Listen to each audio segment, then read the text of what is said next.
क्या वो जानता है कि आप इस वक्त मेरे साथ हैं? क्या ये बात मालूम है उसको? क्या आप मेरे साथ बैठी हैं? क्या उसने भेजा है? बहुत ही बेगैरत आप भी हैं। उसको आपको मेरे पास भेजते हुए डर नहीं लगा?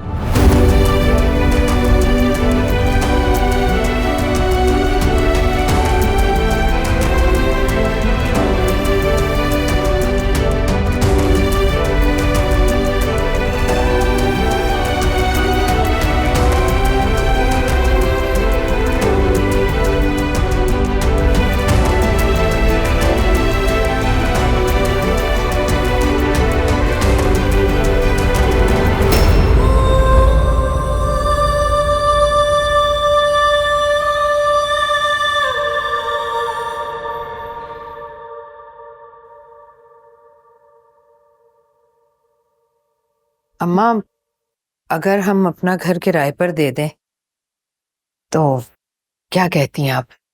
घर किराए पर दे दें तो फिर हम कहाँ रहेंगे? अम्मा, मैंने ऐसा सोचा है। बाकी होगा तो वही जो आपके मशवरे के बाद आप चाहेंगी। नहीं तो तुम्हारे जहन में क्या चल रहा है, कुछ पता तो चले। अम्मा सच्ची बात है, मेरी तो हमेशा से यही ख्वाहिश थी कि मैं अपनी बेटियों की शादियों के बाद उम्रे या हज के लिए जाऊं।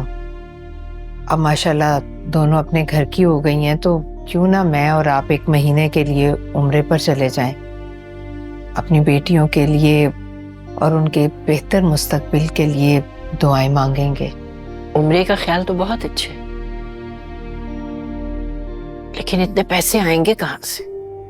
अम्मा मेरे पास कुछ सेविंग्स हैं, और बाकी जब हम घर देंगे किराए पर, इससे जो एडवांस आएगा उससे हो जाएगा पूरा। और जब हम वापस आएंगे तो कहाँ रहेंगे? घर में तो तुमने किराएदार को घुसा के बिठाया होगा। अम्मा वो मेरे लिए ना शादी का पैगाम आया है।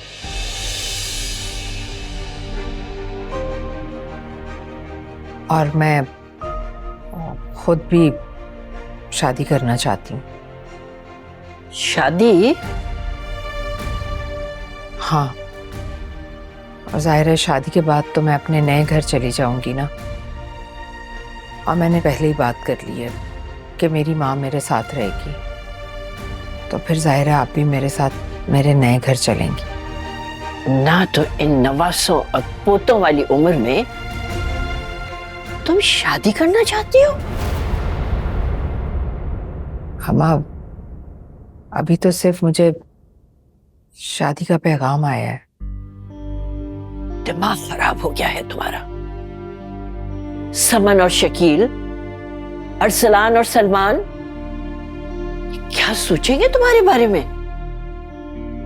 इस बुढ़ापे में तुम अपने दामादों और अपनी बेटियों के मुंह के ऊपर कालक पोतना चाहती हो? ऐसी बात नहीं है अम्मा, अभी तो मैं आपसे मशवरा कर रही हूँ, और मैंने मायरा से भी बात की थी, उसे कोई एतराज नहीं है। वाह वाह, मायरा से बात की थी? अरे वो क्या अकेली कम है दीदा हवाई के लिए जो अब तुम भी शामिल हो गई हो इसमें? लेकिन अम्मा इसमें बुराई क्या है? तुम मेरे बेटे से बेवफाई करोगी। 15 साल तुमने उसके बगैर गुजारे हैं,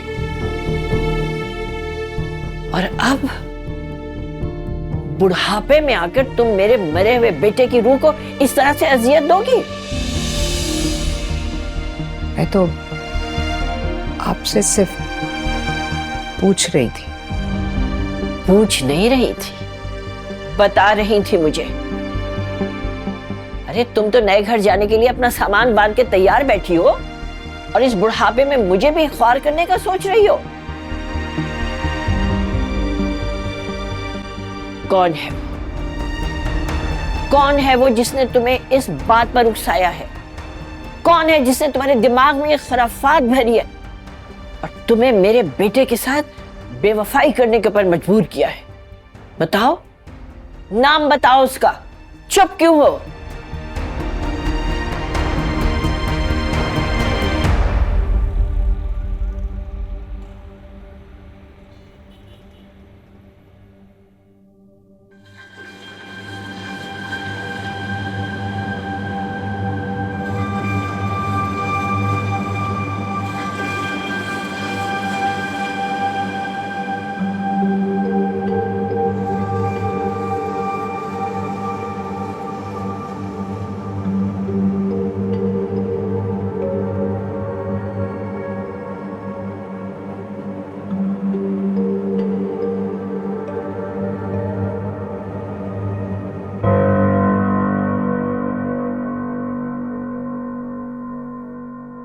क्या हुआ? इधर आजा, आजा हडराम, इधर आजा। हुआ क्या है?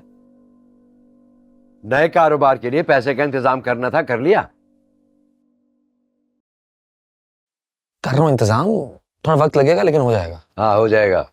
मैंने बात की थी तेरी नानी से मकान बेचने के लिए, बहुओं का हक भी मांगा, एक लफ्ज मुंह से नहीं निकाला बुढ़िया ने। अरे यार आप आराम से बात करके आए होगे ना। हाँ तो पहले पहले आराम से ही बात की जाती है।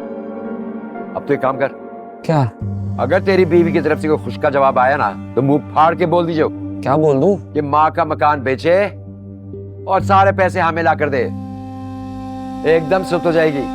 माँ के बेघर होने का सुनेगी ना तो खुद ही पैसे का इंतजाम करेगी, समझे? इसे अब्बा का दिमाग पे कम काला नहीं है।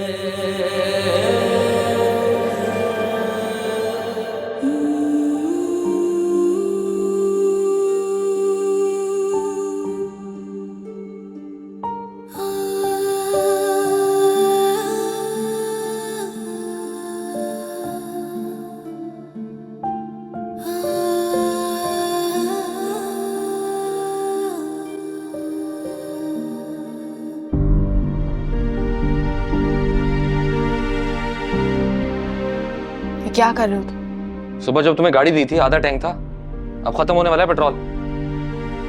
सारा दिन काम आरा करती रही। मैं घर से बाहर निकलना नहीं चाहती और तुम मुझे धक्के मार मार के घर से बाहर निकालते हो। तुम आतिर से मिलने गई थी ना? क्या कहा उसने? और तुम कह रही थी कि कहीं ना कहीं नौकरी दिलवा देगा, वो कुछ बंदोबस्त? क्या वो जानता है कि आप इस वक्त मेरे साथ हैं? क्या उसने भेजा है? बहुत ही बेगैरत आप भी। उसको आपको मेरे पास भेजते हुए डर नहीं लगा? मैं कुछ पूछ रहा हूं तुमसे, जवाब दो। हाथ छोड़ो मेरा। अच्छा चलो नौकरी ना सही, इसको बिजनेस में इन्वेस्ट कर देना, बिजनेस पार्टनर बन जा। मैं बाहर से फर्नीचर मंगवाऊंगा, अपना शोरूम होगा, ऑनलाइन बेचेंगे। एक बार बिजनेस सेट हो गया ना, कसम से बड़े ठाठ होंगे अपने। काम करो ना उससे, एक ही दफा 70-80 लाख बल्कि 1 करोड़ निकलवाना उससे।